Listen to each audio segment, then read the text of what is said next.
आदरणीय प्रोफेसर शुक्ला जी, कुलपति जी, MBS university, Subhash Agarwal जी, channel साहब, डायरेक्टर सेक्रेटरी श्री मुक्तानंद जी, IAS, डॉक्टर शर्मा, प्राचार्य, डॉक्टर उच्च शिक्षा कोऑर्डिनेटर और श्री रावत जी और सारे रिसोर्स पर्सन और जितने भी पार्टिसिपेंट्स आए हैं। खराब मौसम के बावजूद भी आप लोग यहाँ आ पाए, आप सबका बहुत बहुत आभार। मुझे आशा है कि अगले 2 दिन काफ़ी उपयोगी होंगे आपके लिए। शब्दावली जो हमारी है उस शब्दावली का प्रयोग करके किस तरह से पुस्तकें लिखी जाए कि उच्च शिक्षा में अंग्रेजी की अनिवार्यता को समाप्त किया जा सके।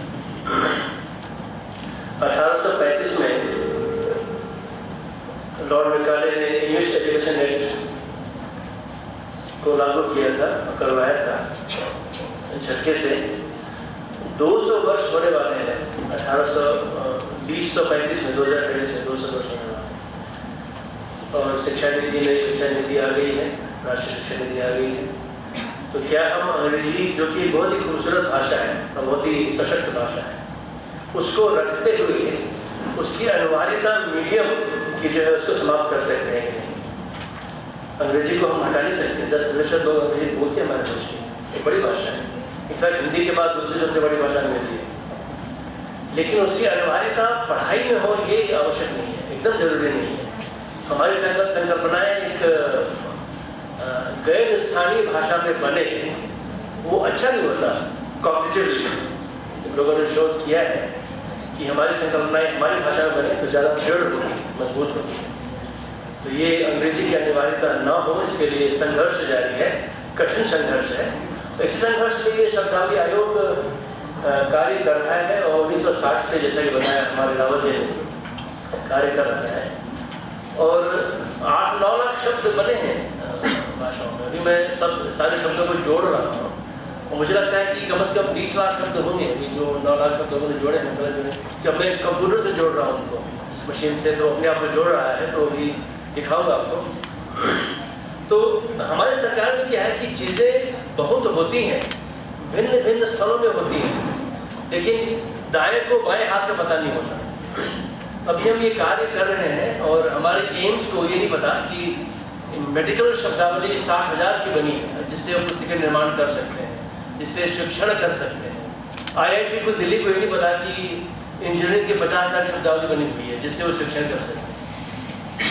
तो कार्य जो करते हैं, प्रचार प्रसार नहीं होता। तो ये प्रचार प्रसार की ही एक कड़ी है जो यहाँ पर किया है। और मेरी इच्छा है कि जो रिमोट के दूरस्थ जो क्षेत्र हैं और जो डिसएडवांटेज सेक्शंस के जो समुदाय हैं, उनमें ज़्यादा प्रचार प्रसार किया जाए। तो जैसे गर्ल्स कॉलेज हैं, ट्राइबल एरियाज़ हैं, वहाँ पर रिमोट एरियाज नॉर्थ ईस्ट के हैं, वहाँ पर जाके हम प्रचार प्रसार करेंगे। बड़े बड़े शहरों में नहीं करें, वहाँ पर कोई फायदा नहीं है। और एक ऑनलाइन माध्यम से भी हम शुरू करेंगे बड़ा कार्यक्रम कि ज़्यादा से ज़्यादा लोग इससे जुड़ सकें। तो जो हमारा जो अधिदेश है, जैसा बताया कि सारी भारत की भाषाएँ, हिंदी और अन्य आधुनिक भारत की भाषाएं, जो अनुसूचित भाषाएं वो 22 हैं। साथ में अंग्रेजी जो अनुसूचित नहीं है लेकिन सह सरकारी भाषा है अंग्रेजी, लेकिन एक बहुत ही दादा भाषा है, बहुत मजबूत भाषा है। और 22 जो भाषाएं हैं उनमें संघर्ष चलता रहता है कि शब्दावली तकनीकी कहाँ से आए। अंग्रेजी ज्ञान विज्ञान की बहुत ही सशक्त भाषा है। इंटरनेट पे जितने भी आपको कंटेंट मिलेंगे उसमें से 53% अंग्रेजी के हैं। और सारी भारत की भाषाएं मिला दें तो 0.1% हमारी उपस्थिति इंटरनेट पे, 0.1% बनाम 53%। तो कठिन लड़ाई है। इस लड़ाई में शब्दावली की समस्या हमेशा होती है। हम बात तो खूब करते हैं, हमारे पास 65% लोग देश के स्मार्टफोन इस्तेमाल करते हैं, खूब बातें करते हैं। तो भाषा की समस्या तो नहीं है, शब्द भी बहुत है, लेकिन तकनीकी शब्दावली जब हम उसको लिखना चाहेंगे लिख नहीं पाते। अंग्रेजी की तकनीकी शब्दों का इस्तेमाल करना पड़ता है। नवभारत टाइम जैसे अखबार खूब इस्तेमाल करते हैं अंग्रेजी के शब्दों का, जहाँ नहीं भी आवश्यक हो वहाँ भी करते हैं। तो कठिन चुनौती है और इस चुनौती में जो आनंद है वो है लड़ाई लड़ने, संघर्ष में। तो संघर्ष में देखिए कि ये सारे जो विषय, अब तकनीकी विषय तो किसी भी ह्यूमैनिटी में हो सकता है, कविता में तकनीकी शब्द हो सकते हैं, तो वैज्ञानिक तथा तकनीकी शब्दावली यानी कोई विषय हमसे अछूता नहीं है। और हिंदी और अन्य आधुनिक भाषाएं, कोई भाषाएं अछूती नहीं है हमसे। तो 22 भाषाओं के अलावा भी हम अन्य भाषाओं में कार्य करेंगे, और राजस्थानी भाषा मेरे रडार में है, उस पर हम कार्य करेंगे निश्चित रूप से। इसके अलावा और राजस्थान से हमारे कई छात्र JNU में हैं और निकले हैं, मुकानंद जी भी हमारे JNU से ही हैं। तो मेरा आना जाना काफ़ी लगा रहता है यहाँ पे, और काफ़ी एक आत्मीयता सी है इस प्रदेश। आज मैं सुबह सुबह निकला था देखने के लिए कितना वेल प्रोवाइडेड है ये जगह। इट्स अ वंडरफुल प्लेस, ये जो शहर है, लेकिन इसको अभी काफ़ी आगे मुझे लगता है कि आना होगा, हम सब मदद करेंगे। जो शब्दावली ही निर्माण है तकनीकी और वैज्ञानिक विषयों का, और साथ ही साथ पारिभाषिक कोशों का। कल मैं जूलॉजी के जो पारिभाषिक कोश हैं हमारे, उनको मैं डिजिटाइज कर सर्चेबल बना रहा। जब मैं ट्रेन से आ रहा था 6 घंटे मैंने इस्तेमाल किए कई कोशों को डिजिटाइज करने में, दिल्ली से अजमेर तक। तो मैं देख रहा था कि कितना उपयोगी है। कोई विज्ञान जूलॉजी में पढ़ रहा है, अंग्रेजी में टीचर पढ़ाता है, जहाँ आवश्यक ना भी हो अंग्रेजी में पढ़ाते हैं, क्योंकि पुस्तकें नहीं है।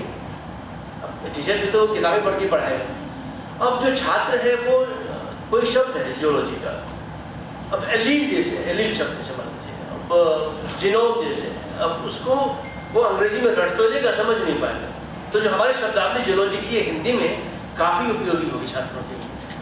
तो 5000 शब्द आप देखिए कि सारे जो मूल शब्द वहाँ पर हैं, और उसकी परिभाषा हिंदी में आप समझ पाएंगे उसको। ऐसे कई परिभाषा कोश हमारे हैं जिसका प्रयोग छात्र कर सकते हैं। उन तक पहुँचाने की बात है।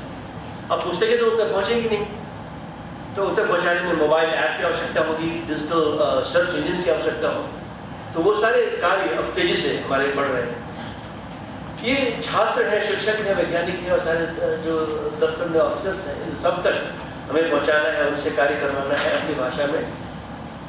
और हमारा आदेश है, सुप्रीम कोर्ट ने कहा कि हमारी शब्दावली मान्य है, आधिकारिक है। आप हमारी शब्दावली का इस्तेमाल आपको करना ही पड़ेगा, नहीं करेंगे तो फिर लीगल भी उसके हो सकते हैं। यदि कोई केस फंस गया और कोर्ट में गया तो हमारी शब्दावली में है तो उसको आधिकारिक माना जाएगा, नहीं तो नहीं माना जाएगा। तो योजनाएं में देखिए कि तकनीकी कोश, शब्दावली, क्षेत्रीय भाषाओं में कोश, त्रिभाषा कोश, परिभाषा कोश, शिक्षार्थी शब्दावली, ये बड़ी महत्वपूर्ण है। शिक्षार्थी शब्दावली 1 से 12 कक्षा के छात्रों के लिए है कि कम से कम जो उनके विज्ञान के विषय हैं उनको पढ़ाया जा सके।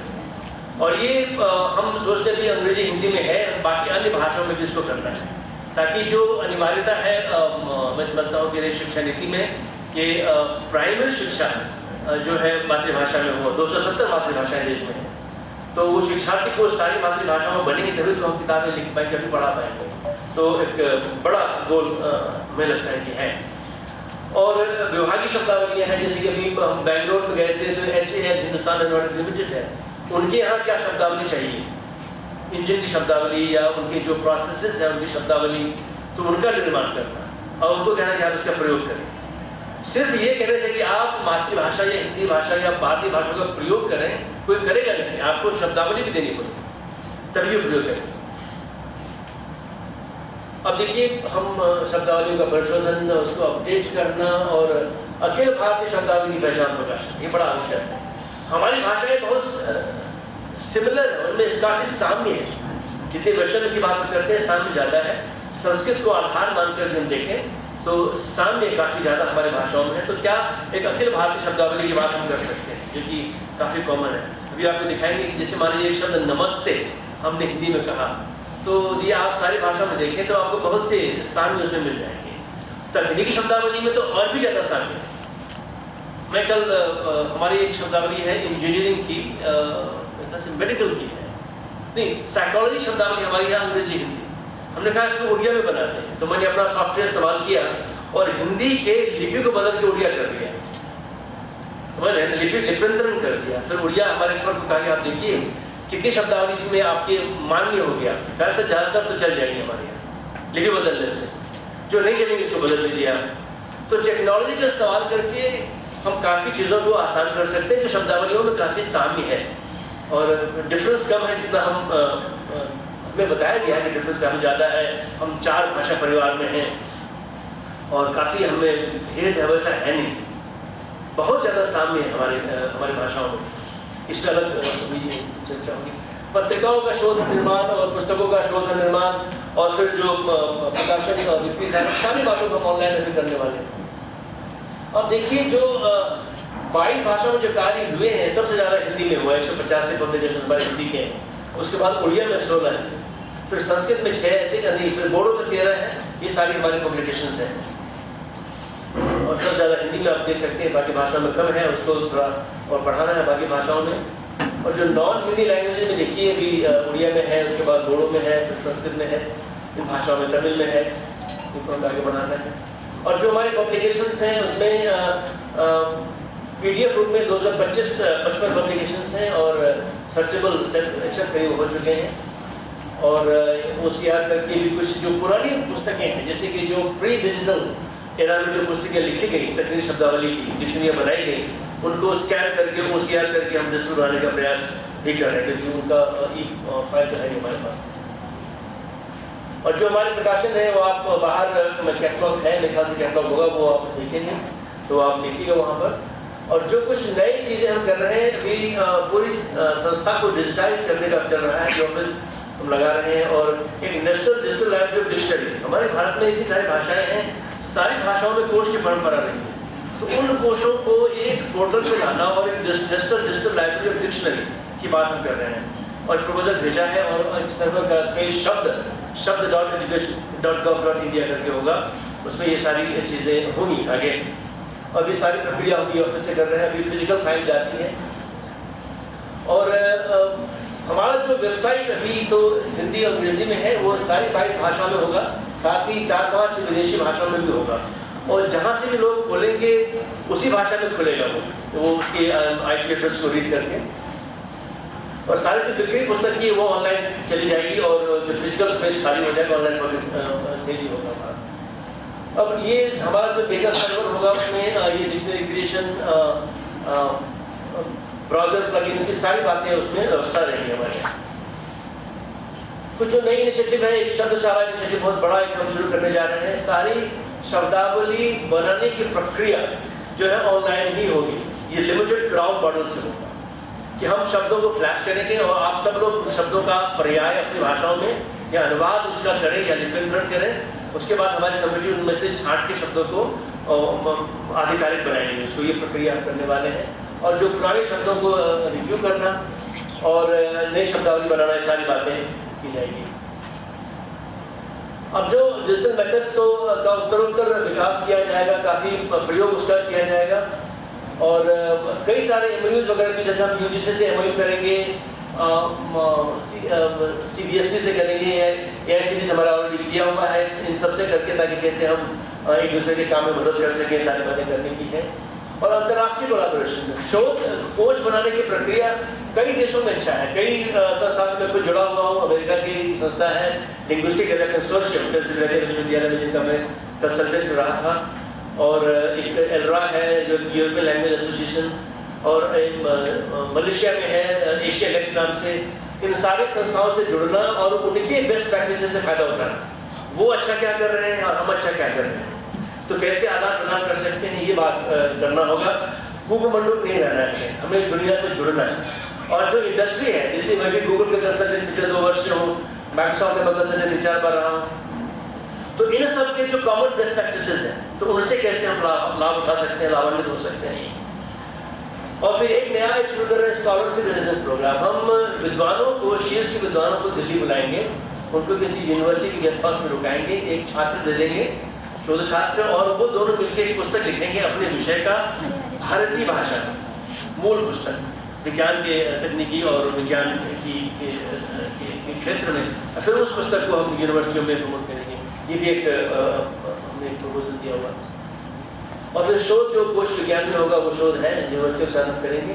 अब मैं थोड़ा सा जल्दी से भी जो कुछ मैंने कोश बनाए हैं, अभी लोकल होस्ट पे भी रन कर रहे सारे, जो हमारे देखिए कहते हैं कि 8.5 लाख शब्द बने हैं।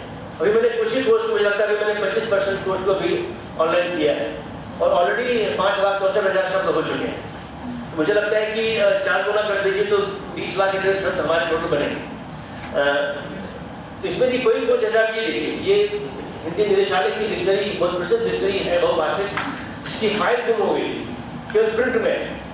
उसको डिजिटाइज करके आप देखेंगे तो नमस्कार देखिए, नमस्कार, तस्वीर नमस्कार, सारी भाषा में नमस्कार नमस्कार मिलेगा आपको। ये मणिपुरी में खुरमजबा है।